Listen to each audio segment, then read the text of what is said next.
Hello friends, வணக்கம் and welcome back to our channel.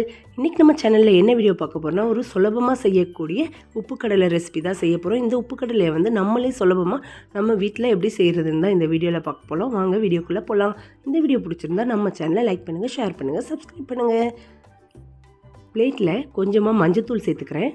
நமக்கு எவ்வளோ உப்பு கடலை தேவையோ அந்த அளவுக்கு கொண்டக்கடலை எடுத்துக்கோங்க. எடுத்துகிட்டு நல்லா மிக்ஸ் பண்ணிக்கலாம். இது கூட சேர்த்து உப்பையும் சேர்த்து நீங்கள் மிக்ஸ் பண்ணிங்கன்னா இன்னும் நல்லாயிருக்கும். நம்ம இப்போ ஸ்டவ் ஆன் பண்ணி கடாயை வச்சுக்கலாம். உப்பு சேர்த்துக்கோங்க. கொஞ்சம் கொஞ்சமாக தான் நம்ம இதை பொரிச்சு எடுக்க முடியும். மொத்தமாக போட்டோன்னா பாதி பொரியாது, பாதி அப்படியே முழுசாக நின்றோம். அதுக்காக கொஞ்சமாக சேர்த்துட்டு ஹை ஃப்ளேமில் வச்சுட்டு ஒரு 5 நிமிஷம் நல்லா சூடு ஏற்றிட்டு உப்பில், அதுக்கப்புறமா நம்ம இந்த கொண்டக்கடலையை கொஞ்சம் கொஞ்சமாக ஒரு 4-5 டைமாக நான் போட்டு கொஞ்சம் கொஞ்சமாக பொரிச்சு எடுத்தேன்.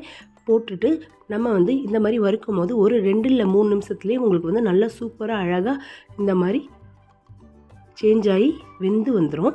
அவ்வளோதான், ரொம்ப சிம்பிளாக செஞ்சிடலாம். நீங்களும் உங்கள் வீட்டில் இந்த முறையில் ட்ரை பண்ணி பாருங்கள். கண்டிப்பாக இந்த வீடியோ பிடிச்சிருந்தா நம்ம சேனலை மறக்காமல் சப்ஸ்கிரைப் பண்ணுங்கள். தேங்க்ஸ் ஃபார் வாட்சிங். Tata, bye bye, see you. நாளைக்கு வேறு ஒரு வீடியோவோடு உங்களை நான் சந்திக்கிறேன்.